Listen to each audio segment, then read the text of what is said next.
Session में JIC mains के इस इंपॉर्टेंट सेशन में आप सभी लोगों का स्वागत है। आज हम लोग क्या करने वाले हैं, एक बहुत ही इंपॉर्टेंट क्वेश्चन से शुरुआत करेंगे जिसको हमें 50 शब्दों में लिखना है। ऑर्गेनिक केमिस्ट्री का क्वेश्चन है, एक्सप्लेन बैलेंस विद एग्जांपल। मेरी आवाज क्लियर है ना आप लोगों तक? एक बार मैसेज कर दीजिए कि मेरी आवाज और वीडियो क्वालिटी क्लियर है, जिससे हम आगे बढ़ सके। बच्चों, हमने मेंस में अभी तक ये सीखा है, चाहे वो जनरल हिंदी हो या केमिस्ट्री, कि किसी क्वेश्चन को रिप्रेजेंट कैसे करना अपने एग्जामिनर के सामने, जिससे वो मुझे मैक्सिमम नंबर दे पाए या उसको देने में आसानी हो। अगर ये क्वेश्चन 10 नंबर का है तो मैं यही टारगेट रखूंगा कि 10 क्वेश्चन 10 नंबर में मुझे 8.5 से लेकर के 9.5 तक का मार्क्स मिले। ऑर्गेनिक केमिस्ट्री में फुल भी मिल सकता है, ऑर्गेनिक में भी मैं बता दे रहा हूँ। ठीक है, कुछ विशेष बातों का ध्यान रखना है। किसी भी कीमत पे कार्बन की वैलेंसी को डिस्टर्ब नहीं करना है। 4 से ज्यादा वैलेंसी तो आपको लिखना नहीं है। पंक्चुएशन की मिस्टेक नहीं करनी है, और चूंकि ऑर्गेनिक में उसकी ज्यादा नीड नहीं होती है, तो ध्यान देना है कि स्ट्रक्चर्स वगैरह हमारे क्या हो, प्रॉपर बने रहे। ठीक बात है? इतना बोलो भाई, आवाज क्लियर है? ठीक है, ओके बेटा जी, जुड़ जाइए सभी लोग प्लीज, है ना? ओके, अब हम इस क्वेश्चन को लिखने जा रहे हैं बच्चों। मैं ढूंढ ढूंढ के वो नए क्वेश्चंस लेके आ रहा हूं जो सिविल में या कहीं किसी एग्जाम में पूछे गए हैं, है ना, या जनरली जिससे आप कम परिचित हैं। उन क्वेश्चंस को हम सिंपल बनाने की कोशिश करेंगे। जिनसे आप ज्यादा परिचित हैं, जो आपने बार बार पढ़े हैं, उनको तो आप लिख भी पाएंगे आसानी से। लेकिन मैं ज्यादातर फोकस कर रहा हूं कि हर एक टॉपिक पे कुछ नई चीजें भी आपको पढ़ाता रहूं, चाहे वो मैं आपको क्वेश्चन और आंसर के फॉर्मेट में ग्रुप में भेजता रहता हूं या यहाँ पर भी। राइट, चलिए आज का क्वेश्चन क्या है, एक्सप्लेन वैलेंस टाटोमेरिज्म। राइट, क्या होता है बच्चों? तो ध्यान से देखिए, अब इसका इंट्रो लिखना है। हम जानते हैं किसी क्वेश्चन को लिखने के लिए 3 बातें जरूरी है। इंट्रोडक्शन वाला पार्ट उसका, उसके बाद सेकंड पार्ट उसका बॉडी पार्ट होता है जहां पे आप ज्यादा बातें लिखते हैं, और लास्ट में क्या लिखते हैं बच्चों, कंक्लूजन। क्योंकि ऑर्गेनिक केमिस्ट्री है तो हम स्टार्ट एंड इसके इंट्रो से करेंगे। आप हेडिंग डालेंगे क्या, सिंपली वैलेंस टाटोमेरिज्म। राइट, लिखने का तरीका आप एक क्वेश्चन से सीखेंगे जरूर, जैसे हर क्वेश्चन में आपको अप्लाई करना है टाटोमेरिज्म। राइट, उसके बाद आपके पास समय है तो आप इसे जरूर अंडरलाइन करिए, है ना। और अंडरलाइन करने के लिए मैंने आपको कल सिखाया था कि अगर ये 10 मार्क्स का क्वेश्चन है, 50 शब्दों का है, तो आपको इसके लिए लगभग 15 शब्द 1 मिनट में अगर हम लिखते हैं तो इसके लिए आपको 5 मिनट निर्धारित करनी चाहिए। 5 मिनट में आप इसको 30 सेकंड में इस क्वेश्चन को पढ़ेंगे और समझेंगे कि ऐसी क्या बात हमसे पूछी जा रही है। इसमें से टाटोमेरिज्म वाला टर्म तो 90% का 99% लोगों ने सुना है, लेकिन बैलेंस टाटोमेरिज्म का टाइप हम लोगों शायद कम सुने हो बच्चे। राइट, तो पहले उसको एनालाइज करेंगे दिमाग में कि ऐसा क्या नई चीज है। तो जब नई चीज पूछेगा तो उसको आपको ढूंढने की कोशिश करनी है। उसके बाद ये आप काम 30 सेकंड में कर लेंगे, बाकी 3 मिनट में इसको आपको लिखना है, और बाकी 20 से 25 सेकंड आपको इसको सजाने में लगाना है। इसके पंक्चुएशन में, इसके स्ट्रक्चर में कोई गलती हो गई हो, है ना, हेडिंग्स में, इन सारी चीजों में बच्चों। तो ये जो बैलेंस टाटोमेरिज्म होता है बच्चों, इसको हम कई बार क्या कहते हैं, no atoms ion and molecule transfer, है ना। क्या लिखेंगे, नो एटम, यहां से ना तो कोई एटम, आयन और मॉलिक्यूल ट्रांसफर। जनरली टाटोमेरिज्म में एक मोबाइल एटम होता था जो ट्रांसफर होता था। ठीक है, नो एटम्स आयन और मॉलिक्यूल ट्रांसफर, क्लियर है बात। Only reorganisation of electrons takes place, only reorganisation या रीअरेंजमेंट कह सकते हैं आप, रीअरेंजमेंट या रीऑर्गेनाइजेशन।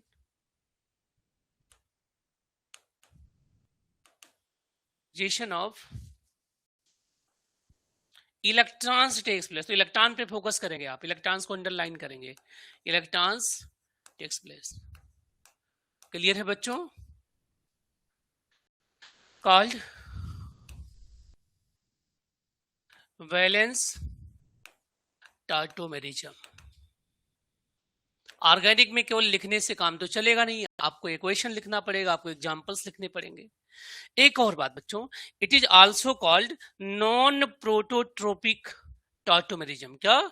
Non prototropic. क्लियर है? तो क्या लिखेंगे एक लाइन में यहां पर? इट इज आल्सो कॉल्ड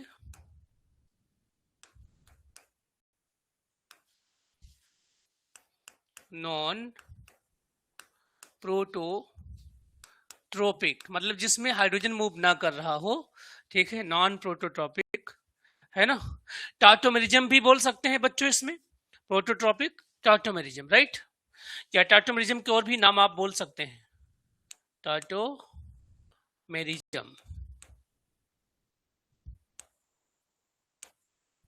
ये हो गया हमारा। अब मैं आपको इसकी एग्जांपल दिखाता हूं, कम से कम 2 एग्जांपल आपको जरूर लेने हैं बच्चों, ठीक है। आप एक मॉलिक्यूल से परिचित में, क्या? सीओटी, साइक्लोऑक्टाटेट्राइन, है ना। ये जो मॉलिक्यूल हमारा है सीओटी, इसे आज आप लोगों ने प्रूफ किया कि ये नॉन एरोमेटिक होता है अपने टफ शेप की वजह से। ये मॉलिक्यूल एक तरीके का आइसोमेरिज्म भी शो करता है, जिसको हम नाम देते हैं क्या? वैलेंस आइसोमेरिज्म बच्चों, ठीक है। और क्योंकि टॉटोमेरिज्म है तो हम कौन सा साइन बनाएंगे? ऐसा साइन बनाएंगे, और ये कुछ इस तरीके से चेंज हो जाता है। ध्यान से देखो भाई जरा, ऐसा। ओके, देख लो जरा एक बार, तो थोड़ी सी गलती हुई है ना किस चीज में? यहाँ पे कैसे होता है पहले वो भी देख लो आप। मुझे क्या करना है बच्चों, एक बॉन्ड नया बनाना है ना। किसके बीच में? इनके बीच में, दैट इज। तो अगर आप इसे यहाँ ओपन कर देंगे और इसको यहाँ कर देंगे तो कहानी बन जाएगी आपकी, ठीक है। कुछ ऐसा, इनके बीच में बॉन्ड आ जाएगा हमारा।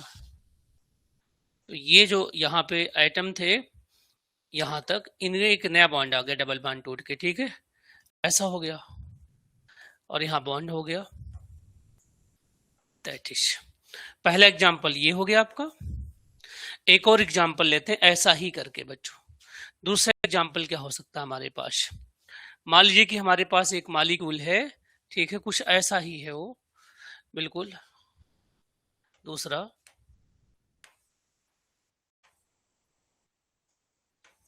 ऐसा है, यहाँ कोई ग्रुप है, मान लीजिए G1 है, और मान लीजिए कोई भी ग्रुप हो, मुझसे उससे ज्यादा मतलब नहीं है। तो ये मॉलिक्यूल अपने आप को किस तरीके से रीअरेंज करेगा बच्चों, ठीक है। तो ये मॉलिक्यूल क्या करता है बेटा? ओपन कर लेता है इस वाले बॉन्ड को, क्योंकि इसका मतलब अगर बॉन्ड बना हुआ है तो कुछ ना कुछ कहानी इसमें थी। देखो ये कैसे करेगा, यहाँ लिख दूं भाई साइड में, अगर आप लोग अलाउ करो तो।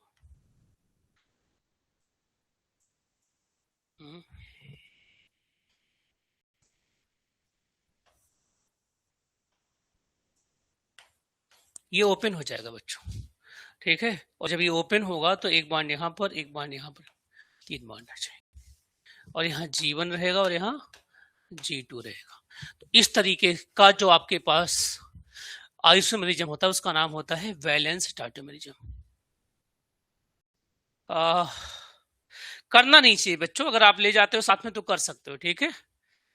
अगर आपके पास व्हाइटनर अलाउ करते हैं तो आप ले जाइए, कर सकते हैं, कोई मना नहीं करेगा, क्योंकि ये OMR सीट तो है नहीं, राइट।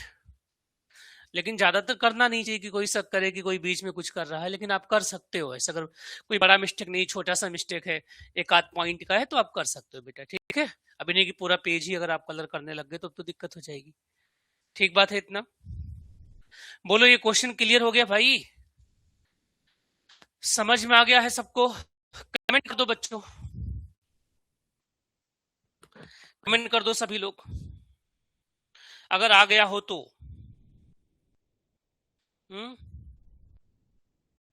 बोलो बच्चों।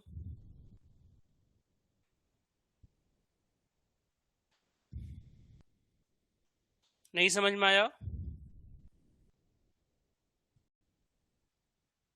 चलो बच्चों,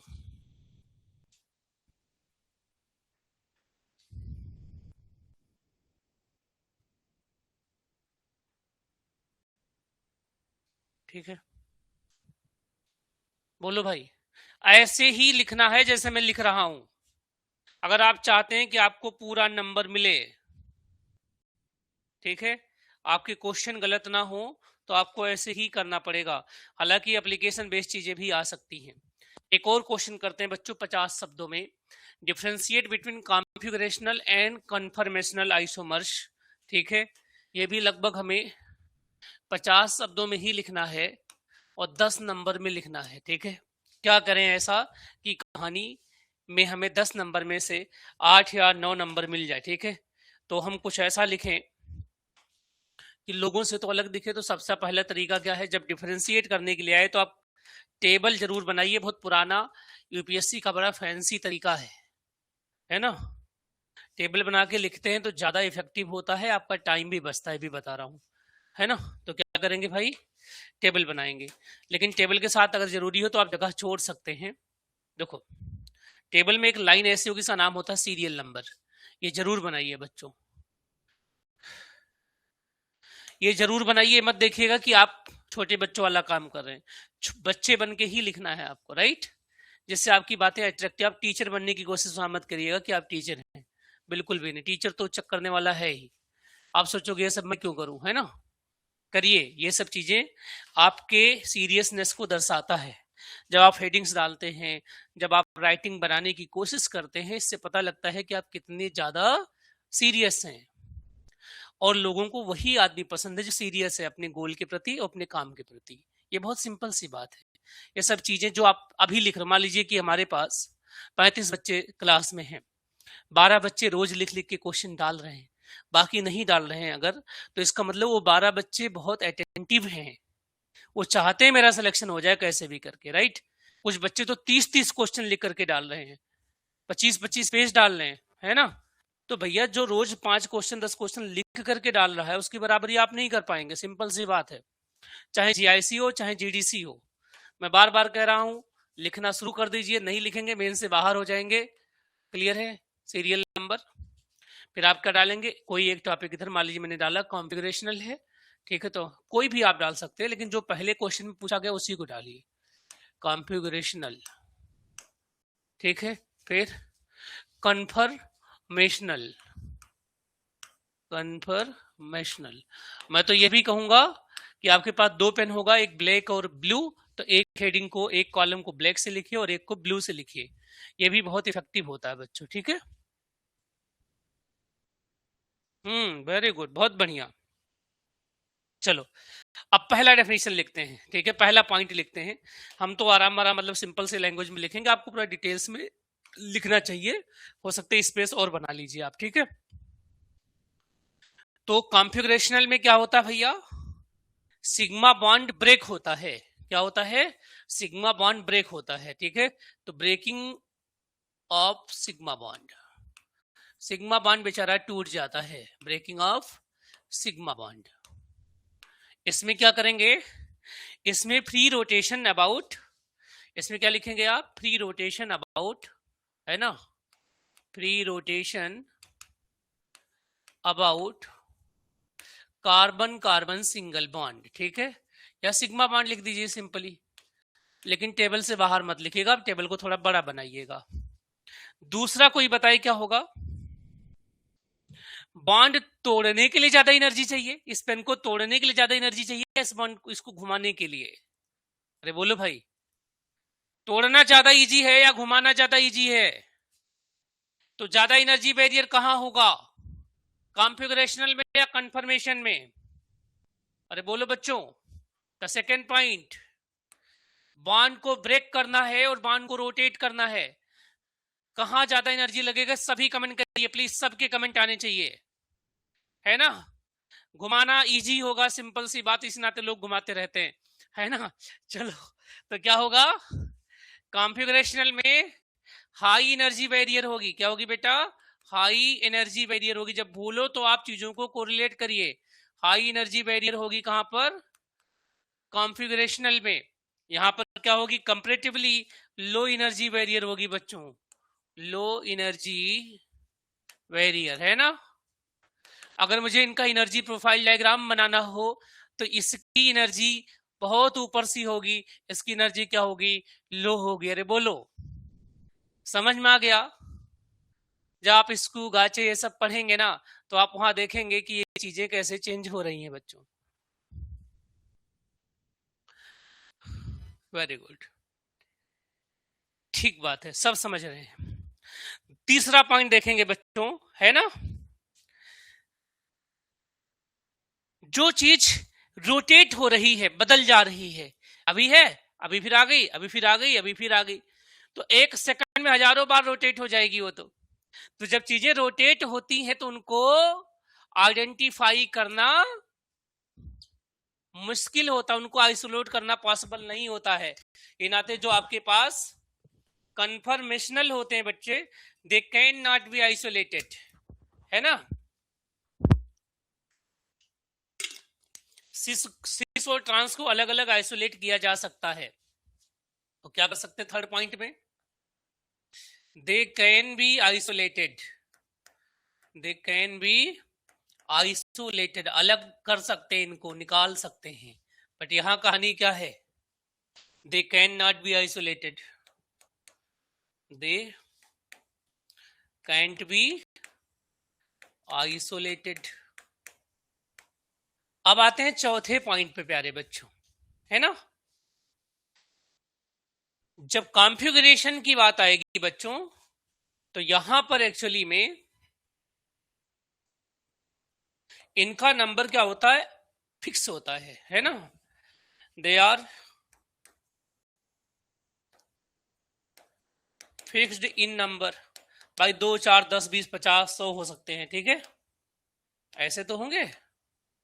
ये कितने होते हैं, इनफाइनाइट होते हैं भैया, क्योंकि जब बाण घुमाएंगे तो बहुत सारे स्ट्रक्चर्स मिल सकते हैं, ये इनफाइनाइट होते हैं बच्चों, ठीक है। यहां जब कॉन्फ़िगरेशन असाइन यहीं पर किया जाता है, यहां पे नहीं, तो ये क्या होते हैं बच्चों, दे हैव डिफरेंट कॉन्फ़िगरेशन, मतलब आर एस होगा, है ना, ई जेड होगा, they have different, they have, जब कोई वर्ड छूट जाए तो ये वाला साइन बना के ऊपर लिखो, गलत मत करिए, ये मत करो, तुम लोग कत्ल कर देते हो यार अपने उसमें। जैसे मान लीजिए हमने लिखा कोई चीज एक्नोलेजमेंट, है ना, अब मान लो कि मुझे इसकी स्पेलिंग नहीं आ रही थी, गलत हो गया मुझसे, तो तरीका क्या है कि इसे एक बार इसे कट कर दो बस, ठीक है, इसको रगड़ो मत ऐसे, जो गलत हो गया उसको और मत दिखाओ कि मैंने गलती करी है, हल्का सा ऐसा लगा दीजिए, बस एग्जामिनर समझ जाएगा कि गलत है। आप वहां पूरी एनर्जी लगा करके गलत करते हैं, अरे नहीं करना चाहिए ऐसा भाई। दे हैव डिफरेंट कॉन्फ़िगरेशन, एक आर्य होगा तो एक कॉन्फ़िगरेशन, जैसे they have same configuration, they have same configuration, सभी का एक ही होता कॉन्फ़िगरेशन, सेम कॉन्फ़िगरेशन। जैसे एग्जांपल देख लो भैया 6, जैसे सिस ट्रांस होते हैं हमारे, क्या होते हैं भैया, सिस एंड ट्रांस, क्या, ब्यूटीन। यहां क्या करोगे, यहां बोलोगे आप साइक्लोहेक्सेन, एंटी स्क्यू एनगाचे साइक्लोहेक्सेन, ठीक है, इस तरीके से नाम बता दो। तो अब आपका कंप्लीट हो गया है 50 वर्ड में। अगर आपने ऐसा लिखा है तो मुझे लगता है कि आपको 10 में से 8.5 नंबर पक्का मिल जाएगा, ठीक है, 8.5 नंबर कंफर्म मिल जाएगा प्यारे बच्चों। देख लो एक बार,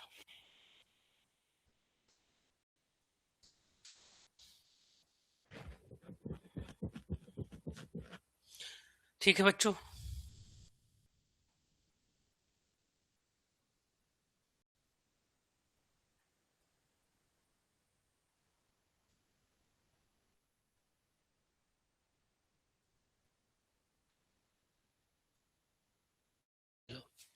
एक और छोटा क्वेश्चन इसी से रिलेटेड है, वो भी मैं लिखवा दे रहा हूं। ये भी आएगा तो 50 शब्दों में आएगा बच्चों।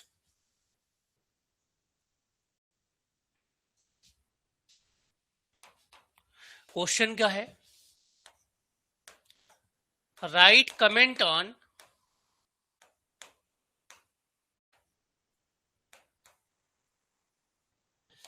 स्टीरियोजेनिक सेंटर, क्या बच्चों, स्टीरियोजेनिक सेंटर या स्टीरियो सेंटर, दोनों पूछ सकता है हमसे। Comment on stereogenic centre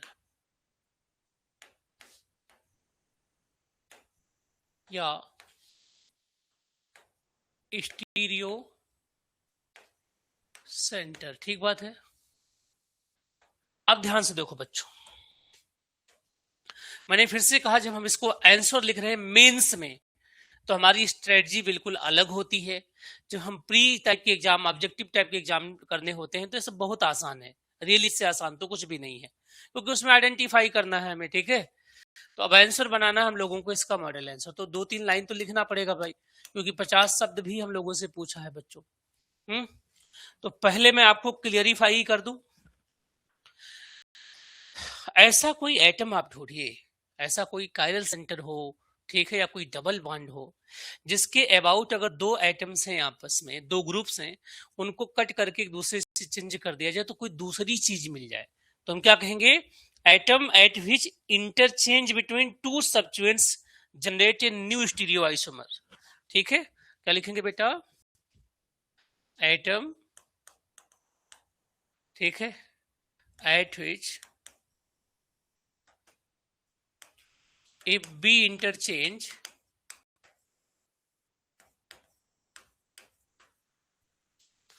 between two different substituents generate new stereo isomer. ठीक है, न्यू स्टीरियो आइसोमर। जैसे मान लीजिए कि हमारे पास एक कंपाउंड है कार्बन का, और हमने कल आपको कहानी थोड़ी बहुत बता भी थी। मान लीजिए यहाँ पे हाइड्रोजन है बेटा, और यहाँ पर क्या है, क्लोरीन है, यहाँ ब्रोमीन है, और यहाँ पर क्या है बेटा, फ्लोरीन है। आर होगा या एस होगा, तो यह अपने आप में एक स्टीरियो सेंटर है। क्यों है, क्यों है भाई, ये आर होगा या एस होगा, तो हाइड्रोजन कहां पर है, बिलो द प्लेन है।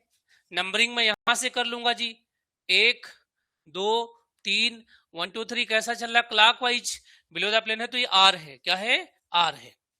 अब इनके किन्हीं दो को चेंज करिए आपस में, किन्हीं दो को चेंज कर दीजिए, और दो को चेंज करने पे कोई नई चीज मिल जाए, कोई नया स्टीरियो आइसोमर मिल रहा है, तो हम इसको बोलेंगे स्टीरियो सेंटर, है ना, बोलो भाई, तो हम इसको क्या बोलेंगे, स्टीरियो सेंटर। तो मैं क्या करता हूं प्यारे दोस्तों, ध्यान से देखें आप लोग प्लीज, है ना, मैं करता क्या हूं, आपस में इन दोनों को चेंज करता हूं, इंटरचेंज करता हूं, वन इंटरचेंज कर देता हूं।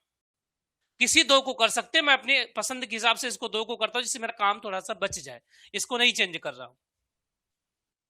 अब इसके आगे इंटरचेंज की कहानी भी बताता हूं, ठीक है। तो फर्स्ट इंटरचेंज कर रहे हैं हम लोग, है ना, कौन सा, फर्स्ट इंटरचेंज। अगर फर्स्ट इंटरचेंज में नई चीज दे रहे हैं, नया स्टीरियो आइसोमर होना चाहिए, नई चीज ही नहीं, नया स्टीरियो आइसोमर, तो क्या हो जाएगा भैया, ये कार्बन है हमारा,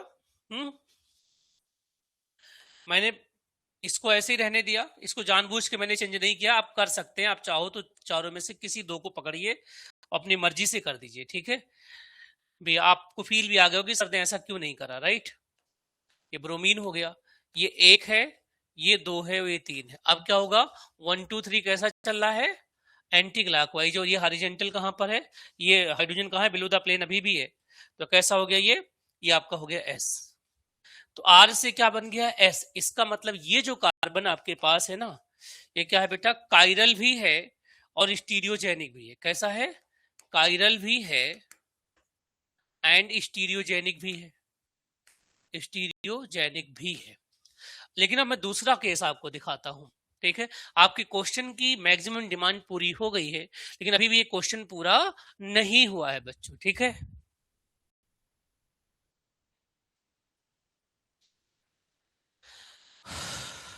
देखो, जो कायरल सेंटर था वो स्टीरियोजेनिक सेंटर था, इसमें कोई दो राय तो नहीं है, यहां तक बात तो सभी लिख ले जाएंगे। लेकिन ये आपसे पूछना नहीं चाह रहा है, उसे पता है, तो 99% बच्चों को पता है, इसमें किसी बच्चों को कोई शक नहीं है। वो तो आपसे चाह रहा है कि आप गलती भी करो, ठीक है, थोड़ी बहुत। तो मान लो प्यारे बच्चों, यहाँ पे एक डबल बॉन्ड है, क्या है, डबल बॉन्ड है।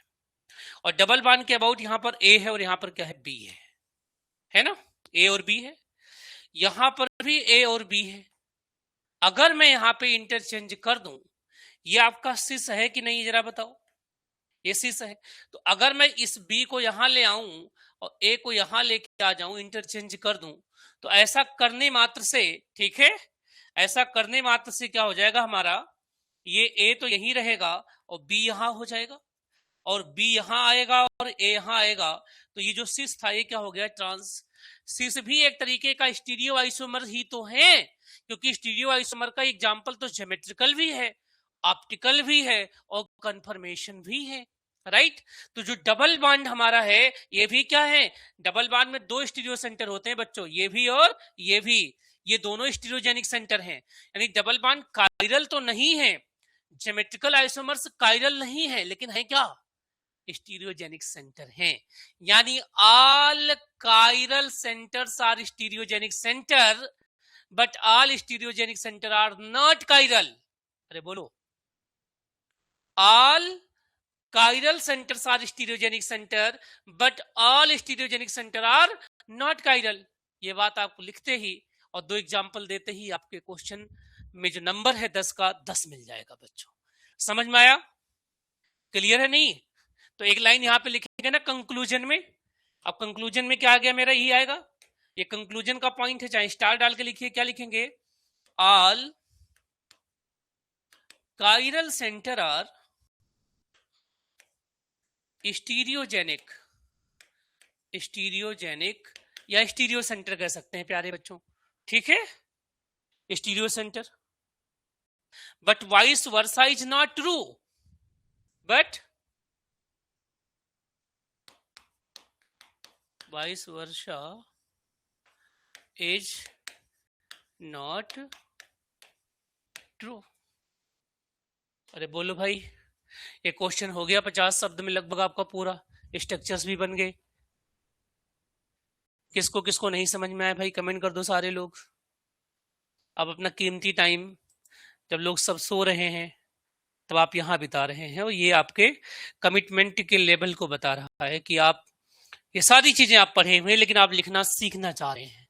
आपको ऐसे ही लिखना है, थोड़ा सा स्पेस बनाना है। कुछ बच्चे जैसे मैंने थोड़ा स्पेस नहीं लिया है, आराम से मैं इतना लिखता, एक लाइन छोड़ता, फिर इसको लिखता, फिर एक लाइन छोड़ता, इसको लिखता, फिर इसके नीचे से लिखता, बहुत सुंदर लगता। अगर आपकी राइटिंग नहीं भी अच्छी है ना, आप चीजों को गैप बना करके लिखोगे तो वो हेरारिटी मेंटेन होगी, क्लियरिटी दिखेगी और आपका प्रेजेंटेशन बड़ा ही अनोखा होगा, बड़ा यूनिक होगा। वो एग्जामिनर को क्या करेगा, बिल्कुल हाईजेक करेगा कि नंबर 2। आपको खूब आता है सारी चीजें, लेकिन आप जल्दीबाजी में इतने में ही सब कुछ लिखना चाहते हैं तो वो चीजें अट्रैक्टिव नहीं दिखेंगी। मैं फिर से बताऊं, अगर राइटिंग अच्छी नहीं है तो प्रेजेंटेशन अच्छा करो। ओके, क्लियर है भाई? सभी लोग एक बार कमेंट कर दो कि आ गया है। फिर दूसरे क्वेश्चन पे चलूं, क्योंकि आज मेरा मूड है कि मैं क्वेश्चन क्वेश्चन कराऊं तुम लोगों को ज्यादा।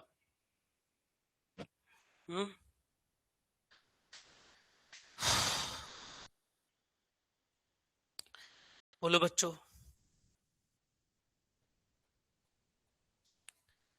एक टर्म होता है बच्चों प्रोकाइरल। क्या होता है? प्रोकाइरल, है ना। तो प्रोकाइरल 50 शब्दों में हम लोगों से पूछा जा सकता है, ठीक है, कि व्हाट इज द प्रोकाइरल। बोलो बच्चों,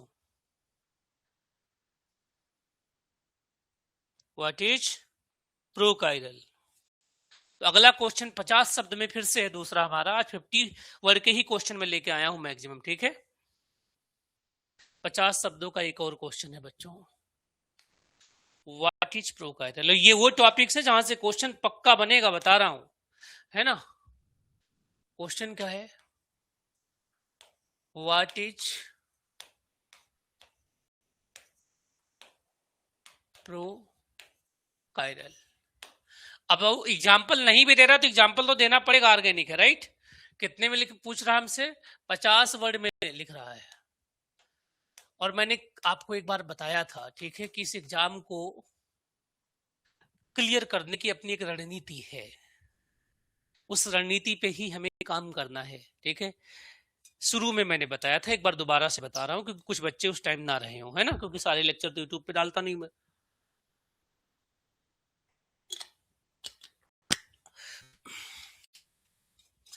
बिल्कुल डिफरेंट स्ट्रेटजी है जीआईसी और जीडीसी की। जीआईसी में हमें एक छूट मिली है, वो छूट क्या है कि हमारे पास क्वेश्चन की 3 कैटेगरी है। 5 क्वेश्चन क्या है बेटा जी, 250 मार्क्स के हैं, 250 वर्ड के हैं, और एक क्वेश्चन का आपको मिलेगा नंबर 25। यानी जब 250 शब्द लिखोगे तो आपको 25 नंबर मिलेगा। अगले में 5 क्वेश्चन ऐसे हैं, ठीक है, जिनमें मैं अगर 150 शब्द लिखूंगा तो मुझे मिलेगा कितना नंबर, 15 नंबर मिलेगा। और लास्ट में 10 क्वेश्चन ऐसे जिनमें केवल 50 वर्ड लिखूंगा, बस नंबर मिलेगा 10। मैंने क्या कहा, जब इनके 5 क्वेश्चन लिख दोगे ना तब इसके एक बराबर होगा, और 5 क्वेश्चन जब इसके लिखूंगा तो 50 250 वर्ड होगा, लेकिन नंबर बढ़ के क्या हो जाएगा, 50। तो सेम काम का यहां पे कितना मिल रहा है, 25 नंबर, यहां पे कितना मिल रहा है, 50। अरे इसको मत छोड़िएगा, लोग क्या करेंगे, लॉन्ग क्वेश्चन में पूरी ताकत लगा देंगे, ठीक है। लॉन्ग क्वेश्चन में 25 में आपको मिलेगा 13, 14, 12, अगर आप बहुत अच्छा नहीं लिखते हैं, एवरेज लिख के आते हैं तो। यहां पे क्या, यहां पे नंबर नहीं कटेगा अगर आपने प्रेजेंटेशन ठीक कर लिया तो। भाई 10 क्वेश्चन है और 10-10 नंबर के हैं, 10 गुणे 10 यानी 100 नंबर में आपको केवल और केवल कितने शब्द लिखने हैं, 10 क्वेश्चन लिखने हैं, 500 शब्दों में आपको मिलेगा कितना, 100 नंबर, और यहां 500 शब्दों में मिलेगा आपको 25 नंबर। मैं कहां फोकस करूं, अगर मैं चतुर आदमी हूं, मैं लड़ाई जीतना चाहता हूं, हारना नहीं, ठीक है। तो मैं ट्राई करूंगा कि ये 10 क्वेश्चन के 10 सही जाएं, राइट। 10 के 10 क्वेश्चन, छोटे छोटे क्वेश्चन, उसमें डायग्राम डालो, ठीक है, उसमें प्रॉपर डेफिनेशन लिखो, उसमें प्रॉपर कंक्लूजन लिखो, क्योंकि इसमें डेफिनेशन 2 लाइन का है, कंक्लूजन 1 लाइन का है, एक क्वेश्चन से काम चल जा रहा है आपका। अगर आपने इन 10 क्वेश्चन को बिल्कुल सही लिखा और तरीके से लिखा ना, तो आपको यहां 100 में मिलेगा 90 नंबर्स, क्योंकि यहां 1 नंबर कटता है, 10 में 1 नंबर कटता है, 1.5 नंबर कटता है। वहां पूरा का पूरा copy as it is copy करके आ जाओगे ना, बिल्कुल कॉपी करके आ जाओ, ठीक है। क्योंकि कुछ बच्चे बिल्कुल इतना बढ़िया लिखते हैं, तब भी मैं नंबर कम करता हूँ ना, कट करता हूँ। मैं अगर कहता हूँ कि मैं किताब से देख के चला जाऊं, अगर वो फिजिकल केमिस्ट्री नहीं है, मतलब न्यूमेरिकल नहीं है, तो अभी मुझे 25 में 25 नहीं मिलेगा, मुझे 25 में कितना मिलेगा, 21-22, और ये मिला, इसका मतलब आपका बहुत परफेक्ट आंसर लिखा गया है, ठीक है। तो आप यहां से 90 लाने की कोशिश करिए। बाकी जो पोर्शन है ना, ये आपका जो 100 नंबर का, इधर 125 नंबर का ये है, ठीक है। इस 125 में आप 100 नंबर लाने की कोशिश करिए, ठीक है। 100 यहां से और आपके 90 वहां से, 190 होते ही यहाँ 0 भी होंगे, तब भी आप इस एग्जाम में क्लियर कर जाएंगे। दूसरा क्या तरीका था, जनरल हिंदी, जिसको हम लोग छोड़ रहे थे। मैं बार बार इसने कह रहा था कि इसको पढ़िए, जनरल हिंदी ऐड हो रहा है, तो 100 में से इसमें 85 तक लाया, अगर राइटिंग अच्छी है तो 85 तक, नहीं अच्छी है तो 80 तक लाया जा सकता है इसमें आराम से, 80 यहां भी लेके आइए आप। और जिसके भी 400 में 270 प्लस स्कोर होंगे, 250 प्लस स्कोर होंगे, वो जीआईसी का लेक्चरर बनेगा ही बनेगा।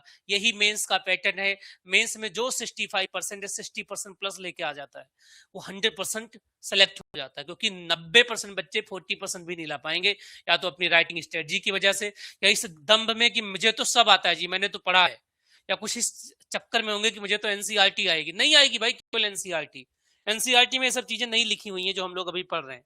अरे बोलो भाई। तो अब बताओ आप लोग, कोई डेफिनेशन बताए व्हाट इज द प्रोकाइरल, एक लाइन में बताओ, फिर आगे बढ़ूंगा मैं।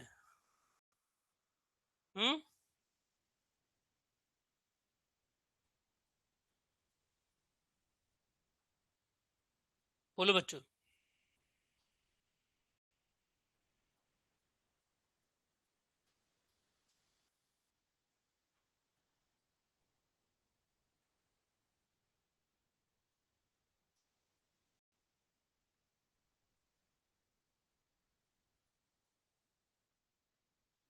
अब लिखें बच्चों।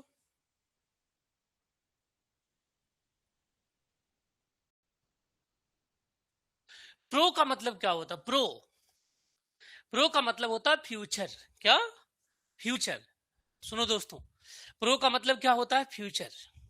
जैसे तुम अभी प्रो लेक्चरर हो जेआईसी के लिए, मतलब लेक्चरर होने वाले हो नहीं, थोड़ा सा अपना ओरिएंटेशन सब्स्टिट्यूशन सही रखा, अपने रात में 10 घंटे सोने की जगह पे 4 घंटे स्टडी के साथ सब्स्टिट्यूट कर दिया, तो आप एक्चुअली में क्या बन जाएंगे, लेक्चरार बन जाएंगे बच्चों।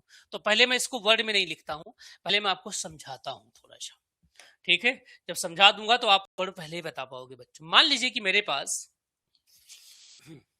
पास बच्चों एक कंपाउंड है सी, और सी में यहां पर क्या है, एक एच है, और एक एच क्या है बेटा, यहां है। यहां पर क्या है, एक ब्रोमीन है, और यहां पर क्या है, एक फ्लोरीन है, राइट। ऐसा मैंने मान लिया है, एग्जाम्पल आप कुछ भी मानिए। अब क्या है, ये चीज एक आयरल है, क्या है, एक आयरल है। कैसा है, एक आयरल है ये कोई एस्ट्रोजेनिक सेंटर नहीं है अभी, ये क्या है, एक आयरल है। ध्यान से देखो सभी, ये एक आयरल है ना, एक आयरल है। अब मैं करता क्या हूं, इस वाले हाइड्रोजन को, ठीक है, इस वाले हाइड्रोजन को चेंज करता हूं। क्या कर देता हूं, चेंज करता हूं, किसी के साथ चेंज कर दे रहा हूं। मान लीजिए कि मैं इस हाइड्रोजन में आयोडीन लगा देता हूं। क्या लगा देता हूं बेटा, आयोडीन लगा देता हूं। ध्यान से देखो, आयोडीन लगा देता हूं।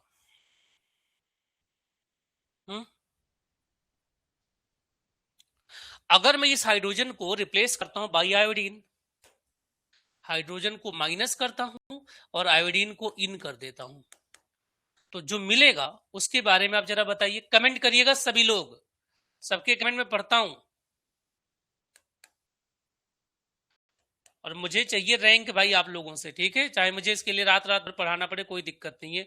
मैं पूरे 10 साल के यूपीएससी के पेपर सॉल्व कर चुका एक हफ्ते के अंदर, दोबारा से जो मैंने पहले करे थे। यूपीपीसीएस के 2011 से सारे पेपर में भेज चुका हूं, सिर्फ इस नाते कि आप लोग अगर इन सबको कर लेंगे ना, तो आपके क्वेश्चन 20 में से 17-18 क्वेश्चन फंस जाएंगे बच्चों, है ना। तो फ्यूचर में जो कायरल हो जाएंगे, लेकिन अभी क्या है, एक कायरल है भैया, तो उनको हम क्या बोलते हैं, प्रो बोलते हैं। क्लियर है, तो बताओ जरा, जैसे कोई आईएएस की तैयारी करता है, बहुत बढ़िया रैंक ला रहा है, किसमें, टेस्ट सीरीज में, तो वो लोग प्रो आईएएस है, मतलब फ्यूचर का आईएएस है। जरा बताओ, ये कायरल है कि नहीं है, ये कायरल है ना, ये कायरल है, स्टीरियोजेनिक सेंटर भी है। आर है कि ऐसे, बताओ जरा, आर है कि एस है, आर है या एस है,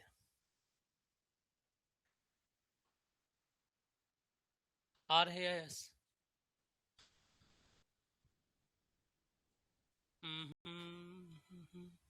ठीक बात है, ठीक है बच्चों, ये है आपका एस कॉन्फ़िगरेशन। क्या है बेटा, एस कॉन्फ़िगरेशन है ना।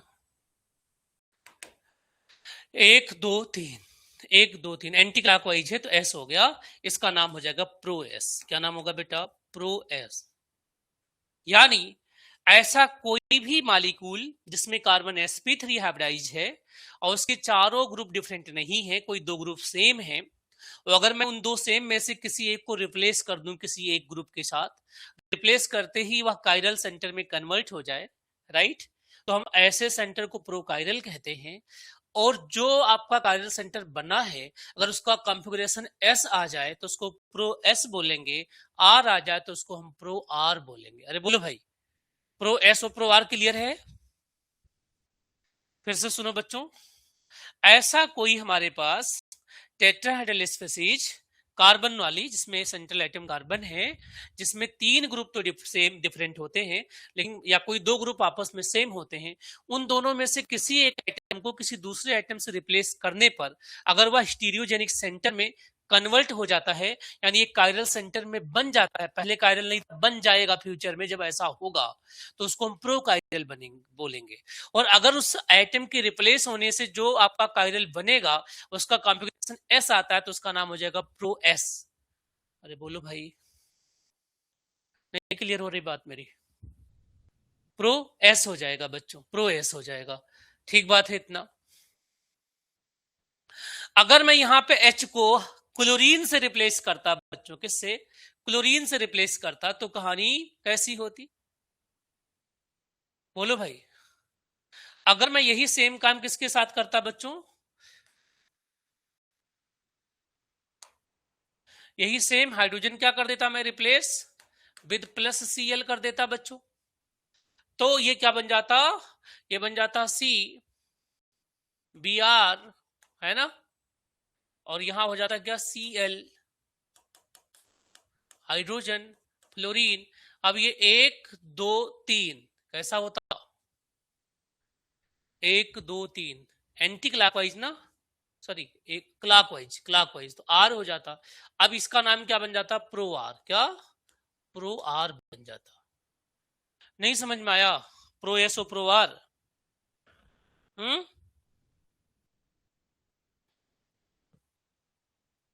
बोल दो भाई।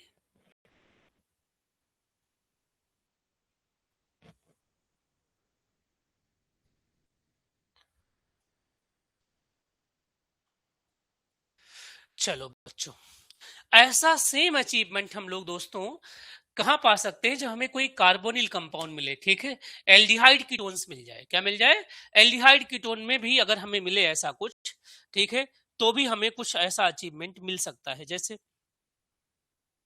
ठीक है, कोई ट्राइगोनल ग्रुप होता है एल्डिहाइड कीटोन्स में, तो एल्डिहाइड कीटोन में प्यारे बच्चों मान लीजिए कि मैंने एक कीटोन एल्डिहाइड सेलेक्ट किया, CH3 है, ठीक है, और यहां पर H है, क्या है, H है मान लीजिए आप, ठीक है, H है और ऑक्सीजन है। अब इस पे मैं किसी न्यूक्लियोफाइल का अटैक कराऊंगा, नो डाउट, ठीक है। अगर मैं न्यूक्लियोफाइल का अटैक कराऊंगा इस पे, तो दो तरीके से अटैक हो सकता है बच्चों, दो तरीके से अटैक हो सकता है। ध्यान से देखो, दो तरीके से अटैक कर सकते हैं हम इस पे। मान लीजिए मैं साइनोहाइड्रिन, बहुत आसान सा है, H+ और इसका अटैक इधर से भी हो सकता है, एक स्पेस से भी हो सकता है और स्पेस से भी हो सकता है। मैं मान लेता हूं कि जब इस फेस से अटैक हुआ, ठीक है, आपको इसका कंप्यूटेशन बाद में आप देखिएगा कैसा होता है, मैं बस लिख रहा हूं कि अगर इधर से अटैक हुआ तो कुछ ऐसा बन गया, ये CH3, ठीक है, यहाँ पे कार्बन, हाइड्रोजन बिलो हो गया, ठीक है, और क्या हो गया बेटा, साइनाइड हो गया, और दैट इज आपका OH हो गया, ऐसा हो गया मान लीजिए। मैंने बस केवल केवल समझाने के लिए बनाया है। अगले में क्या हुआ कि सब कुछ सेम रहा हमारा, ठीक है, यहां साइनाइड हो गया, ठीक है, और यहां पर क्या हो गया, CH3। फिर से सुनो, इसका नाम बताओ, आर होगा या एस होगा, ये पहले बताओ, आर होगा या एस होगा। तो 1 2 3 कैसा चल रहा है, एंटी क्लॉकवाइज, एस हो रहा है ना, तो इसको बोलेंगे सी फेस। क्या बोलेंगे बेटा, सी फेस। मतलब जिधर से अटैक करने पर एस वाला कॉन्फ़िगरेशन वाला कायरल सेंटर बनेगा, उसका नाम क्या होगा, सी फेस। अरे बोलो बच्चों, उसका नाम सी फेस या एस फेस भी कह सकते हैं बच्चों, उसको हम सी फेस बोलेंगे या एस फेस बोलेंगे। क्लियर है इतना, है ना, सी फेस, SI फेस बोलते हैं इसको जनरली, सी फेस, ठीक है। और अगर मैंने ऐसा अटैक कराया ऊपर से, और जो बना है बच्चों, ठीक है, मान लीजिए ऐसा बन गया है कुछ, हाइड्रोजन ऐसे ही रहा है, ऑक्सीजन यहां हो गया है और साइनाइड यहां हो गया है, तो अब देखो क्या होगा, 1 2 3 क्लॉकवाइज आर, इसका नाम क्या हो जाएगा, रीफेस। क्या नाम हो जाएगा, रीफेस। तो रीफेस और सी फेस समझ में आ गया, प्रो एस समझ में आ गया, और एस कॉन्फ़िगरेशन समझ में, मतलब आर, प्रो आर समझ में आ गया है। यानी कोई सी, देखो ये बिल्कुल प्लेनर है, जो प्लेनर है वो एक कायरल ही होगा। कायरलिटी की पहली कंडीशन है कि प्लेन नहीं होगा, तो यहां पर प्लेन है तो ये एक कायरल है, लेकिन किसी एक फ्रेंड ग्रुप के अटैक करने से ये क्या बन गया, कायरल सेंटर में जनरेट हो, चेंज हो गया। लेकिन प्लेन पे दो तरीके से अटैक हो सकता है ना, जैसे SN2 में होता था, 50% इधर से हो सकता था, 50% इधर से हो सकता था, रेसमाइजेशन हो रहा था, रेसमिक मिक्सचर बन रहे थे। तो यहाँ पर भी रेसमिक तो ही है ये दोनों, तो एक आर होगा और एक एस होगा। जिस फेस पे अटैक करने से एस कॉन्फ़िगरेशन जनरेट होता है उसका नाम होता है सी फेस, SI, और जिस पे अटैक करने से आर कॉन्फ़िगरेशन बनता है उसका नाम हो जाता है रीफेस। हो सकता है ये भी आ जाए कि explain the re face and si face. अरे बोलो भाई, नहीं समझ में आया, एक लाइन में बोल दो भैया, ओके है सबको, है ना।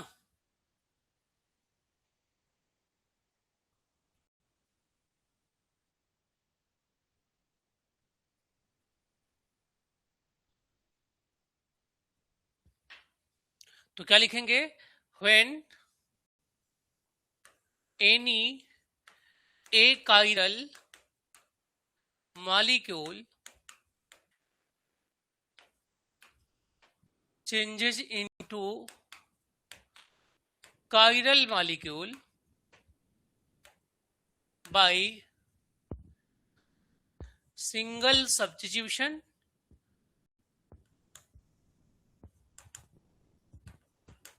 और एडिशन। इतनी आप लाइन लिखेंगे और एग्जाम्पल लिखेंगे, सी फेस री फेस समझाएंगे, एग्जामिनर आपको पूरा नंबर जरूर देगा भैया। सभी को आ गया ना बेटा जी? ऑर्गेनिक खतरनाक नहीं, ऑर्गेनिक से आसान तो कुछ नहीं। आप लोग फिजिकल से फालतू में मतलब फिजिकल के लगता है, ऑर्गेनिक बहुत मजेदार है। ऑर्गेनिक को समझने के लिए चाहिए टाइम, सिंपल सी बात है ना। इस नाते मैं कर जैसे जीआईसी आपका खत्म हो यूपीपीजीटी में आप लोग आइए, ठीक है, क्योंकि आप लोगों के लिए कोई बहुत नॉमिनल शुल्क है, बिल्कुल नॉमिनल शुल्क है। आपको पढ़ना जरूर है, पैसे के बारे में नहीं सोचना है कुछ भी, ठीक है। जो भी जीआईसी मेंस में है वो सारे बच्चे हमारे साथ तब तक रहेंगे जब तक उनका सिलेक्शन नहीं हो जाता, ठीक है। मुझे आपका सिलेक्शन चाहिए बस। जीआईसी मेंस दे करके फिर लगना है दो, जब तक रिजल्ट आएगा तब तक यूपीपीजीटी का एग्जाम आ जाएगा। और जो नेट क्वालिफाइड है वो हायर वाले कोर्स में रहेंगे हमारे, ठीक है। मैं उनको केमिस्ट्री इस लेवल का सिखाऊंगा कि वो पक्की सी बात है कि कोई भी आपका एग्जाम हो, यूपी से रिलेटेड अगर एग्जाम है, यूपी पीजीटी हो, हायर का पेपर हो, जीडीसी का पेपर हो, आप टॉप 5 में रहें या टॉप 10 में जरूर रहें। चलो अब एक चीज और हम लोग समझने वाले हैं बच्चों, कल हमने जो समझा था उससे आगे की बात करेंगे, ठीक है। उससे आगे की बात करेंगे बच्चों। इतनी बात तो समझ में आ गई ना सबको? बोलो बच्चों।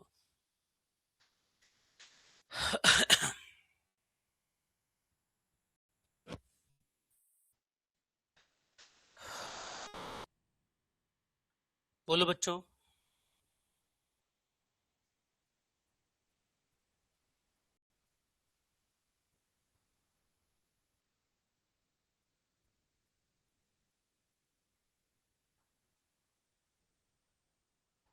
कल हम लोगों ने बेज और डैश फार्मूला सीख लिया था बच्चों। क्या सीखा था? बेज और डैश फार्मूला, है ना। बोलो बच्चों।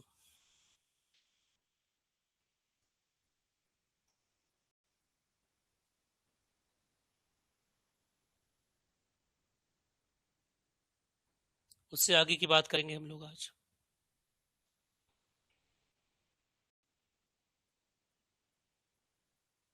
ठीक है बच्चों।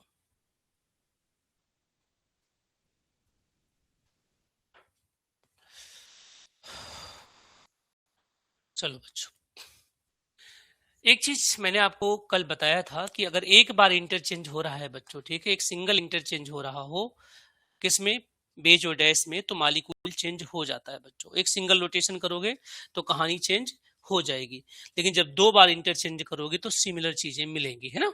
और उसको आप लोगों को समझाना था, इस पर क्वेश्चन आएगा।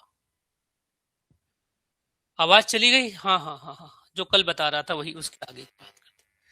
आज लाइट धोखा ना देते यार। चलो चलो,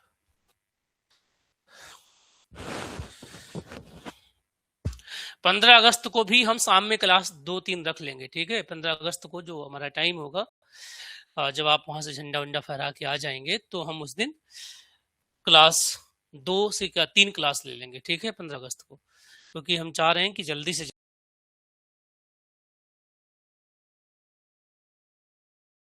चलो, मैंने कल आपको मतलब सिखाया गया था बच्चों कि अगर ये लाइन होती है तो उसको आप कहते हैं इन द प्लेन, है ना।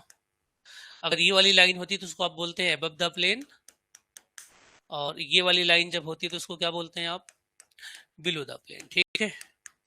अब क्या है, जैसे जैसे हमारे पास एक क्वेश्चन आ गया बच्चों कि आप इस वाले क्वेश्चन का आरएस नामकलेचर बताइए, दैट इज हाइड्रोजन है। ध्यान से सुनिएगा एक एक बात जो मैं आपको बताना चाह रहा हूं, क्लोरीन, फ्लोरीन, और यहां मान लीजिए हमने लिख दिया OH, रख दिया OH, और ये आपको 5 नंबर में पूछा जाएगा। मतलब अगर 10 नंबर में है तो 2 मॉलिक्यूल दिए जाते हैं ना, 10 नंबर में तो मान लीजिए 5 नंबर मुझे यहाँ चाहिए, 5 मार्क्स का क्वेश्चन, तो इसका मतलब 25 शब्द लिखने पड़ेंगे हमको। 5 मार्क्स मुझे लेना है इससे, इस क्वेश्चन से 5 नंबर हमें लेना है। बिल्कुल लेंगे बेटा, अगर कोई इश्यू नहीं हुआ ना तो मैं एक भी दिन नहीं छोड़ने वाला हूँ क्लास के लिए, ठीक है। एक्सटेंड हुआ तब भी क्लासेस आपकी जारी रहेंगी, है ना। ओके, अगर क्लास किसी रीजन से मैं नहीं ले पाया हूं तो मैं उसके 4-5 क्वेश्चन बना करके आपको दूंगा, ठीक है। मतलब इस बार का जो टेस्ट सीरीज होगी आप लोगों की, उसकी प्रॉपर पीपीटी बना करके मैं बनवा रहा हूँ उसकी, क्योंकि भाई देखिए टाइपिंग टीम तो चाहिए ही चाहिए होता है ना।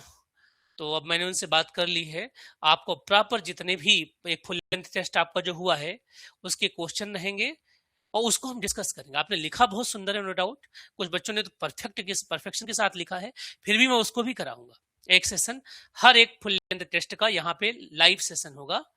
आपने लिख लिया है तो आपको ज्यादा टाइम नहीं लगेगा, उसमें क्या क्या हमें डालना था, किसने किसने बेटर डाला है और क्या इंप्रूवमेंट कर सकते हैं, सब यहाँ लाइव डिस्कस करेंगे हर एक टेस्ट को, ठीक है बच्चों। तो आइए, इसको एक तो तरीका है कि हम लोग समझते हैं, हमें पता है कि हाइड्रोजन यहाँ पर है, उल्टा हो रहा है, तो अब जो क्लॉकवाइज था उसे एंटी क्लॉकवाइज मान के आंसर लगा दे। ऐसा नहीं करना है, इसमें प्रॉपर क्या करना है, लिखना है बच्चों, है ना। क्या करना है बच्चों, लिखना है, ठीक है। इसमें लिखना है, क्यों लिखना है, क्योंकि हम लोग 2-3 चीजें जानते हैं, ठीक है। इन बेज डैश जो आपके पास होता है बच्चों, ठीक है, odd interchange not allowed, odd interchange not allowed, याद रखिएगा। एक बार इंटरचेंज करेंगे तो नहीं allowed, but even interchange allowed होता है। बट यहां पे इवन इंटरचेंज क्या करता है भैया, इवन इंटरचेंज गिव सेम, है ना, give identical structures, identical structure. और ये क्वेश्चन थोड़ा बदलना पड़ेगा मुझे, क्यों बदलूंगा ध्यान से देखो, मैं हाइड्रोजन यहां लगाऊंगा, कहां पर, यहां पे रीजन समझिएगा। अगर हाइड्रोजन बिलो द प्लेन था, तो क्लॉकवाइज को मैंने आर कहा, एंटी क्लॉकवाइज को मैंने एस कह दिया। अगर हाइड्रोजन अबव द प्लेन था तो मैंने क्लॉकवाइज को एस कह दिया, एंटी क्लॉकवाइज को आर कह दिया। लेकिन अब की बार मेरा जो हाइड्रोजन है ना वो बिलो है और ना ही अबव है, राइट। अब की बार मेरा बिलो में क्या है, क्लोरीन है, ये इन द प्लेन है, और ये कॉन्सेप्ट तब लगाएंगे जनरली जब वो इन द प्लेन हो, राइट। और यहाँ पे कुछ मान लीजिए कि आपके पास OH ग्रुप की जगह पे साइनाइड ग्रुप है, राइट। इसका मुझे कॉन्फ़िगरेशन बताना है, इसका नाम बताना है कि आर है कि एस है। ऐसे केसेस में जब आपके पास हाइड्रोजन ना तो विलो है और ना ही एबब है, तो आपको सबसे पहले ट्राई करना चाहिए कि वो विलो हो जाए, राइट। विलो करने के लिए क्या करेंगे, एक बार मैं हाइड्रोजन को क्लोरीन के साथ इंटरचेंज करूंगा, किसके साथ, इसको इसको आपस में फर्स्ट इंटरचेंज कराइए, कितना, फर्स्ट इंटरचेंज, इसको बोलते हैं फर्स्ट इंटरचेंज। आप प्रॉपर एरो के साथ सही से लिखेंगे, तो जब आप फर्स्ट इंटरचेंज लिखेंगे, ये सब काम आपने बीएससी में किया मुझे मालूम है, लेकिन चूंकि हम ये मान के नहीं चलते कि हमने क्या करा है, हम जब पढ़ते हैं तो ये मान के चलते हैं हमने नहीं पढ़ा है, राइट। हम तो ये सेम चीज 11th के बच्चों को पढ़ाते हैं जो नीट जेई के हैं। देखो बच्चों, अब क्या मिला, यहाँ पे कार्बन है हमारा, ये जो हमारे पास है OH यहाँ आ गया, ठीक है, और साइनाइड मेरा यहाँ पे below the above the plane पे आ गया है, ठीक है। यहाँ पर अभी भी क्या है, क्लोरीन है, और यहाँ पर क्या है हमारा हाइड्रोजन। ये जो सेकंड मिला है, फर्स्ट के बाद जो सेकंड मिला है ना, ये बिल्कुल अलग चीज मिली है, अलाउड नहीं, ये कर दोगे तो ये गलत, मतलब दूसरा चीज बन गया है, लेकिन नाम बताना है तो उसी चीज का बताना है ना। इसके नाते मैं क्या करूंगा, एक और इंटरचेंज करूंगा, that is the second interchange.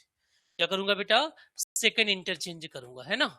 जब सेकंड इंटरचेंज करूंगा मैं, ठीक है, सेकंड इंटरचेंज, ठीक है, तो क्या मिलेगा यहाँ पर, अब ये दोनों आपस में इंटरचेंज होंगे, ये यहाँ आएगा और ये वाला यहाँ जाएगा, तो कार्बन के साथ यहाँ पर क्या मिलेगा भैया, हाइड्रोजन आ जाएगा, यहाँ पे कौन आएगा, क्लोरीन आएगा, यहाँ पे ऑलरेडी साइनाइड आ चुका है, और यहाँ पे कौन है, OH है।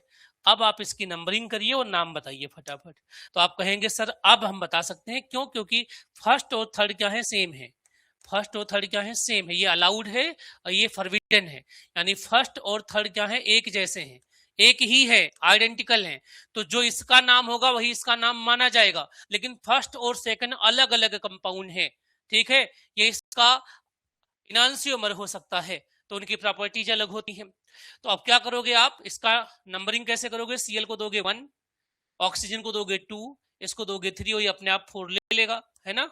अब क्या हो गया, 1 2 3, कैसे चल रहे हैं हम लोग, 1 से गए 2, हमारी आंखें, आप आंखों को ऐसे हिलाइए, ऐसे चलाइए कि 1 से जाए 2, 2 से जाए 3, ठीक है, कैसा आ रहा है, क्लॉकवाइज आ रहा है, कैसा आ रहा है भैया, क्लॉकवाइज। अगर ये क्लॉकवाइज आ रहा है, क्लॉकवाइज आ रहा है ना 1 2 3, घड़ी के सुइयों की चलने की दिशा में, तो ये क्या हो गया हमारा आर, अब इसका नाम क्या हो गया, आर आइसोमर। तो यहाँ पे आंसर में लिखेंगे कि given molecule have R configuration, given molecule have R configuration. बोलो बच्चों,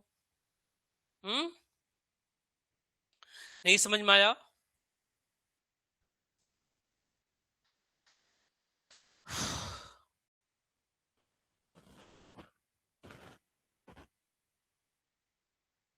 बताओ भैया।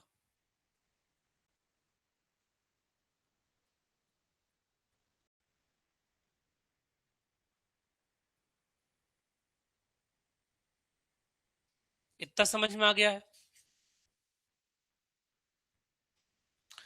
अब एक क्वेश्चन आ सकता है कि what is the Fischer projection formula, है ना बेटा।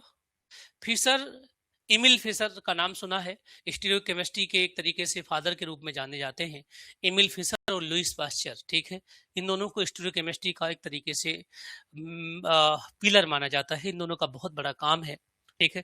तो थोड़ा सा फिशर प्रोजेक्शन के बारे में भी हम लोग बात कर लेते हैं बस, ठीक है, और बाकी चीजें हम कल डिस्कस करेंगे, जो चीजें बच गई हैं साइक्लोहेक्सेन का और इन चीजों का। हो सकता है मॉर्निंग में भी मैं एक सेशन आप लोगों का डिस्कस कर लूं, ठीक है, 1 घंटे का, तो उससे काफी कुछ कवर हो जाएगा बेटा। बोलो भाई।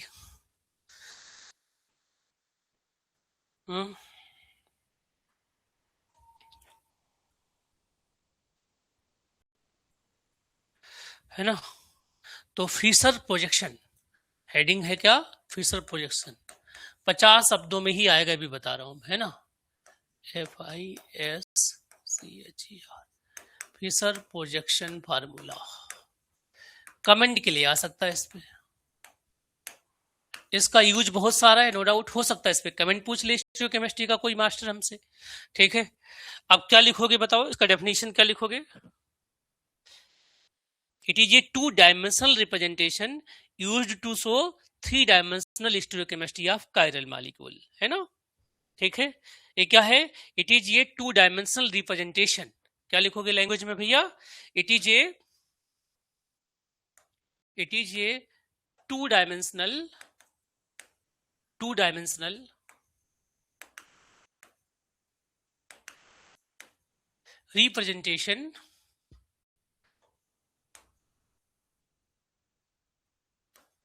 representation ऑफ, बोलो भाई, किसका रिप्रेजेंटेशन करना चाह रहे हैं हम लोग, it is a 2-dimensional representation, बताओ जरा एक बार, कमेंट करो सभी लोग। It is a 2-dimensional representation, क्या करने के लिए, used to show the 3-dimensional stereochemistry, है ना, क्या करने के लिए भाई, यूज करने जा रहे हैं इसको, अंडरलाइन क्या करोगे, used to show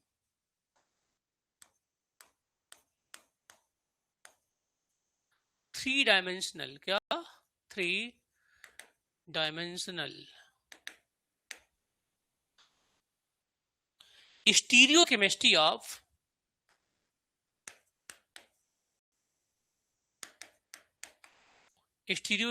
of a chiral molecule, ठीक है, ठीक है, ये हो गई बात। स्पेशली कहां यूज होता है, स्पेशली यूज्ड इन कार्बोहाइड्रेट की केमिस्ट्री में, कार्बोहाइड्रेट को बताने में, ठीक है, और सेकंड क्या हो गया, अमीनो एसिड की केमिस्ट्री में बहुत बड़ा रोल है इसका, अमीनो एसिड्स। चलो अब आगे की बातें मैं बताने वाला हूं। इसमें क्या होता है, 2 आपकी क्या होती है, बिल्कुल वर्टिकल होती है, ऐसा कुछ, या हाँ ऐसे देखो, एक लाइन क्या होती है मेरी, हॉरिजेंटल लाइंस होती है ना। ये जो क्रॉस आपके पास होता है बच्चों, ये कायरल सेंटर होता है। क्या होता है, कायरल सेंटर होता है, जनरली कायरल सेंटर होता है, हमेशा ये जरूरी तो नहीं है, लेकिन कायरल सेंटर जैसा ये कार्बन होता है, एक्चुअली में क्या होता है, कार्बन होता है। ये जो हॉरिजेंटल लाइंस होती है ना, हॉरिजेंटल का यहाँ पे मतलब क्या होता है, यहाँ मतलब होता है अबव द प्लेन, एटीपी। ठीक है, आप एटीपी मत लिखिएगा, आप लिखिएगा प्रॉपर अबव द प्लेन। जो वर्टिकल होता है बच्चों, वर्टिकल का मतलब होता है बिलो द प्लेन। क्या, बिलो द प्लेन, है ना, बिलो द प्लेन। क्लियर है। और जो इंटरसेक्शन पार्ट है, यहाँ पे माना जा रहा है, ऑलरेडी अंडरस्टूड बात है क्या, कि वहां पर कार्बन है बच्चों। क्या है, पॉइंट ऑफ इंटरसेक्शन पे कार्बन है। ओके, ध्यान से देखो,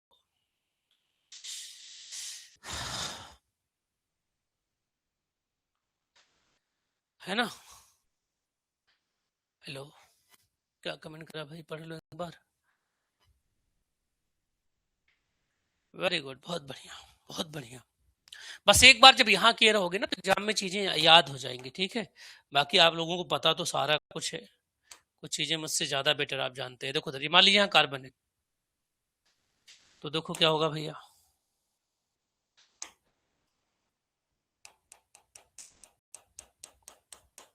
इसका मतलब यही है कि ये क्या बता रहा है, बिलो द प्लेन। ठीक है, और इसका मतलब है जो हॉरिजॉन्टल है, इसका मतलब है कुछ ये वाली लाइन। एक्चुअली में जब आप ये देखो तो आपको नजर ये आना चाहिए, जब ये देखो तो आपके दिमाग में जो इमेज बने, ऐसा बने कि जो यहां खड़े लोग हैं ये क्या है, ये है that is above the plane, और ये क्या है, बिलो द प्लेन। यानी in this no bond in plane, है ना, no bond in plane, no bond in plane, कोई बॉन्ड प्लेन में होता ही नहीं है। ठीक है, तो ये इसी का एक रूप है बच्चों, नो बॉन्ड इन प्लेन, याद रखिएगा।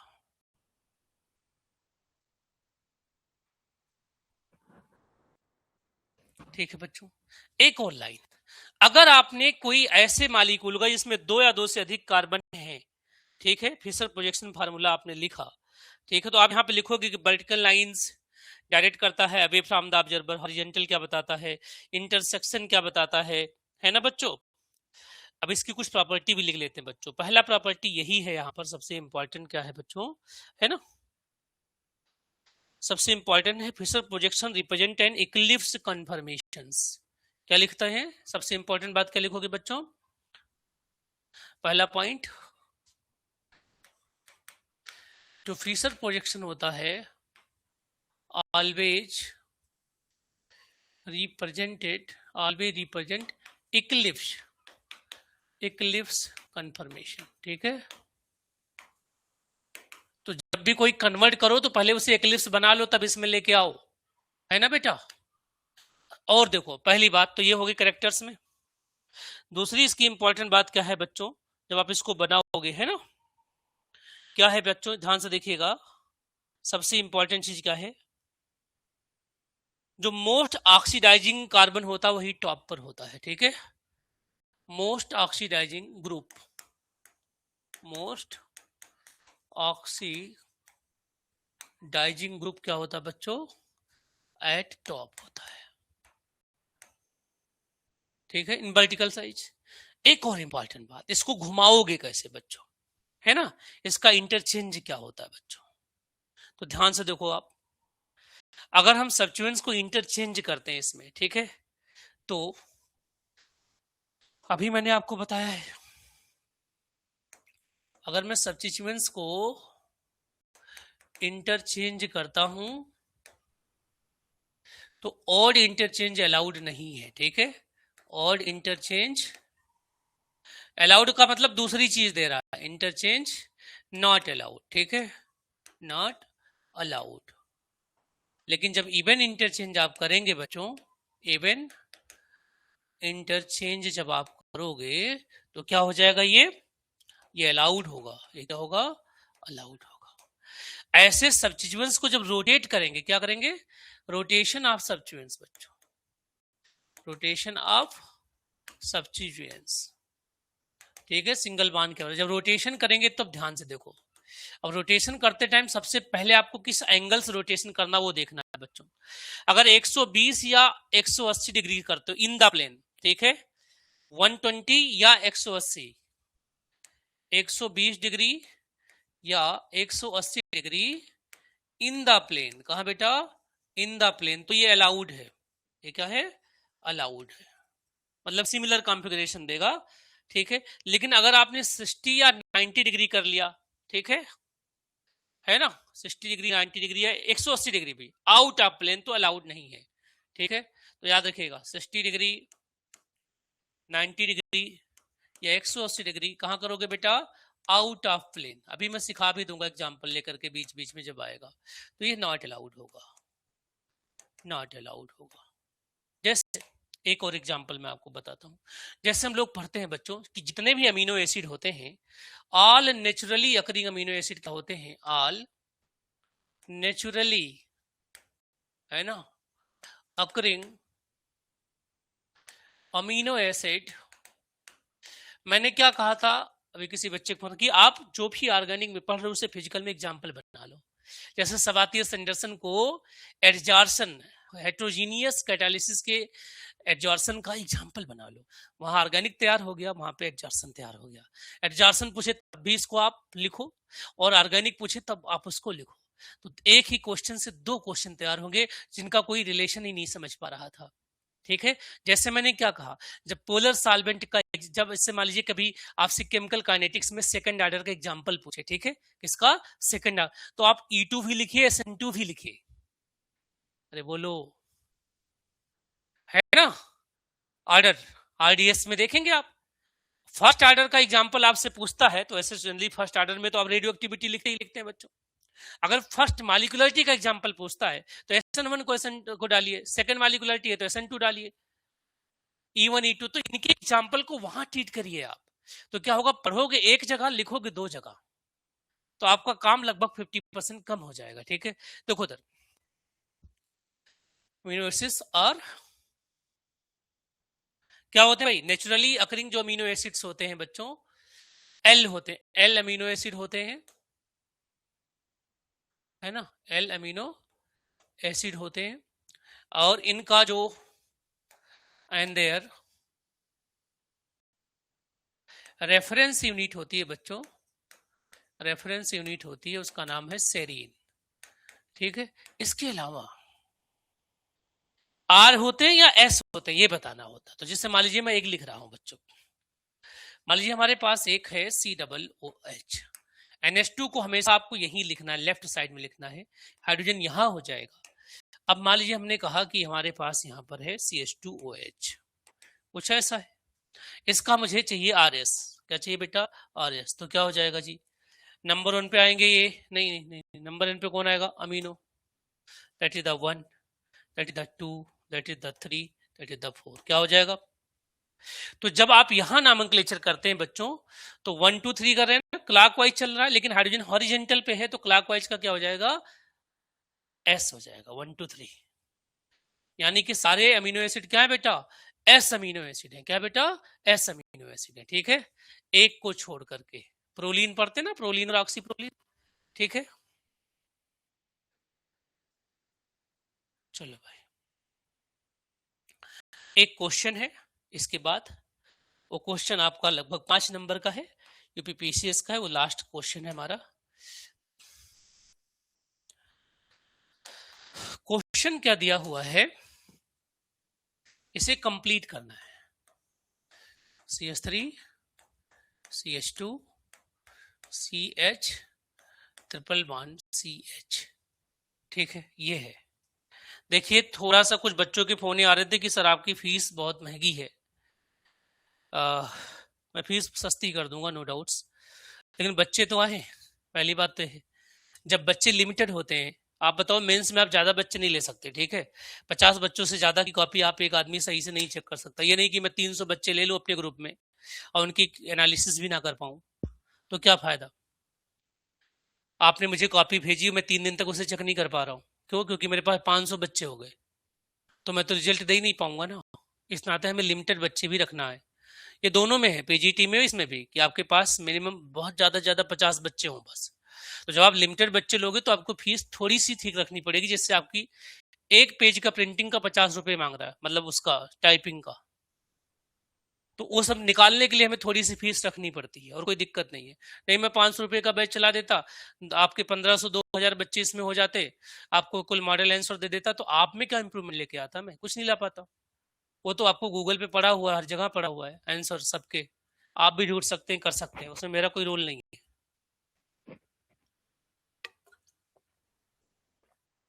या मैं सिंपली यहाँ पे पीपीटी खोल देता है, कोई पेपर या बुक्स लाइव आकर के, ठीक है, वो सब पहले करता था, तो उसको पढ़ा देता, तो आपने भी पढ़ा हुआ, उसमें कुछ नहीं मिलने वाला। चलो भाई बताओ क्या बनेगा, ये पूरा करना है। पहले स्टेप में ये डाल रहे हैं यहाँ पर एक रिएजेंट में सोडामाइड, क्या NaNH2 डाल रहे हैं, इससे बनता है A, और A के बाद यूपीपीसीएस 2005 का पेपर है, राइट। उसके बाद इसका जो उन्होंने क्वेश्चन कराया है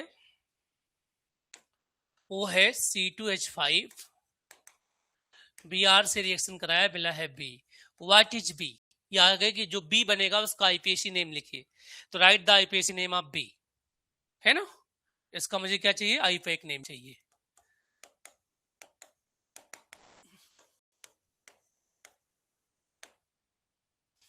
आईपीएसी नेम चाहिए इसका बच्चों, ठीक है। चलो इसका आंसर बनाते हैं बच्चों। पहले आप लोग कमेंट करो भाई, 1 मिनट का आपके पास टाइम है, फिर मैं विद मैकेनिज्म हर एक चीज बताऊंगा। क्या बनेगा भी? सभी लोग इसका आईपीएसी नेम कमेंट करो अपने दिमाग में सॉल्व करके। यही क्वेश्चन आया हुआ है सीधे 15 नंबर में, 3 क्वेश्चन है, तो एक क्वेश्चन 5 नंबर का पड़ेगा बच्चों। बोलो भाई।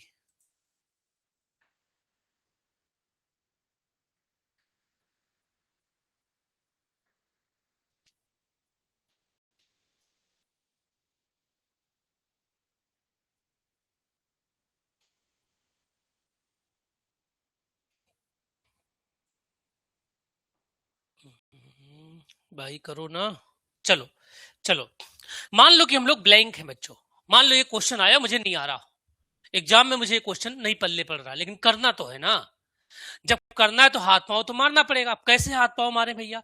तो ध्यान सुन, जब ये क्वेश्चन बिल्कुल ब्लैंक हो, आपका लगे कि मुझसे नहीं हो पाएगा, तब ये वाली टेक्निक अपनानी है। देखो उधर कंपाउंड लिखा CH3 CH2 CH triple bond CH। अब देखूंगा इसमें क्या डिफरेंस है भाई, कुछ अलग, ट्रिपल बॉन्ड अलग सा लग रहा है, ट्रिपल बॉन्ड पे एडिशन होता है, सारी चीजें होती हैं। कुछ ने ऐसे रैंडमली आप लिख डालिए हाइब्रिडाइजेशन, कितना sp, कितना sp3, कितना sp3। sp है, एस करेक्टर ज्यादा है, क्या है? परसेंटेज एस करेक्टर ज्यादा है ना, हाई है। इसका मतलब ये क्या बता रहा है कि ये एसिडिक है। कैसा है? एक क्लू निकाल लिया आपने, एसिडिक है, नो डाउट। अगर ये एसिडिक है तो तू क्या है भाई? सोडामाइड। ये कहता मैं स्ट्रॉन्ग बेस हूं, क्या हूं? स्ट्रॉन्ग बेस हूं जी। पता ही आपको भाई, सोडा अमोनिया से निकला स्ट्रॉन्ग बेस, इतना तो आप कॉमन सेंस लगाएंगे, है ना। तो अगर ये स्ट्रॉन्ग बेस है तो ये करेगा क्या? ये जो आपका NH2 माइनस है ना, ये बहुत अच्छा बेस है, ये इस पे अटैक करेगा, डीप्रोटीनेशन हो जाएगा, और इसको कवर करने के लिए, है ना, इसको नेकेट से बचाने के लिए Na+ वाला पार्ट क्या करेगा? इसका सहारा बनेगा। ठीक बात है, राइट। यानी एक तरीके से सब्स्टिट्यूशन हो रहा है। अमोनिया ये अमाइड आयन क्या करता है? As a base, strong base है ये, ठीक है, क्या करता है? H को रिप्लेस करता है। क्योंकि यही वाला H एसिडिक है। इन 5 हाइड्रोजन में सबसे एसिडिक यही है। इतना बात तो दिमाग में हमारे आ जाएगा। जब मैंने इसको सब्स्टिट्यूट कर दिया दोस्तों, तो क्या बनेगा? यहां बन जाएगा CH3 CH2, है ना, फिर CH, फिर ट्रिपल बॉन्ड, C पे माइनस हो गया, क्या हो गया? माइनस हो गया। यहाँ पे क्या हो गया जी? Na+, कितना हो गया? Na+, right. यहाँ पर क्या हो गया? Na+, right. अब Na+ हो गया हमारा। अब ये कह रहा मैं क्या करूं, मैं तो अब न्यूक्लियोफाइल बन चुका हूं। मैं क्या बन गया? न्यूक्लियोफाइल। ये क्या है? न्यूक्लियोफाइल। तो किसी ऐसे सेंटर को ढूंढ रहा है, यही आपका A है, यही आपका A है। किसी ऐसे सेंटर को ढूंढ रहा है जहां अटैक कर पड़े, जहां इलेक्ट्रोफिलिक टाइप का सेंटर मिले आपको। तो जब आप बी वाले एरो पर ध्यान से देखते हैं बच्चों, बी वाले एरो पर, तो क्या है बी वाले एरो पर? तो बी वाले एरो पर हमारे पास क्या है? इथाइल का ब्रोमाइड है, यानी CH3 है, CH2 है, और आपके पास Br है। तो कार्बन और ब्रोमाइड में Br ज्यादा इलेक्ट्रोनेगेटिव है, यहाँ पर माइनस आ गया, यहाँ पर क्या हो गया? प्लस। इसने इस प्लस पे क्या करा? अटैक कर दिया, और ये NaBr बाहर हो गया। तो बना क्या फाइनली? फाइनली बना CH3 CH2 CH triple bond C CH2 CH3। अब इस नेम क्या हुआ? 1 2 3 4, सॉरी यहाँ पे हाइड्रोजन नहीं होगा, है ना, हमने गलत बना दिया, यहाँ हाइड्रोजन नहीं होगा, ठीक है, यहाँ हाइड्रोजन नहीं होगा। तो क्या होगा भाई? CH2 C triple bond, that is. आप लोग भी बोल दिया करो भाई, कोई बात नहीं, लिखते टाइम कई बार हम लिख लेते हैं। यहाँ पर भी हाइड्रोजन नहीं होगा, है ना। अंडरस्टूड सी बात है, राइटिंग मिस्टेक जब कभी हो तो बात में देखना चाहिए। 1 2 3 4, तो क्या हो जाएगा? 3 और 3 6, हेक्सेन हेक्स 3 आइन, ये बन गया आपको। तो आज के सेशन को यहीं पर हम लोग विराम देते हैं भाई, मिलते हैं कल। समझ में सबको आया नहीं आया बताओ भाई? 3 कार्बन की 5 पॉइंट। अच्छा हाँ ठीक है, दिव्यांशु जी ने बोल दिया था, ठीक है, थैंक यू बेटा। अब सही है, कई बार लिखते टाइम ना हो जाता है ऐसा, तो वही इस नाते मैंने कहा तो हर क्वेश्चन के लिए 30 सेकंड बना के रखिए, जैसे आप खुद पढ़ोगे तो आप देखो क्या ब्लेंडर हुआ रहा हमसे, ठीक है। चलो भाई, मिलते हैं कल, ठीक है। Good night all of you.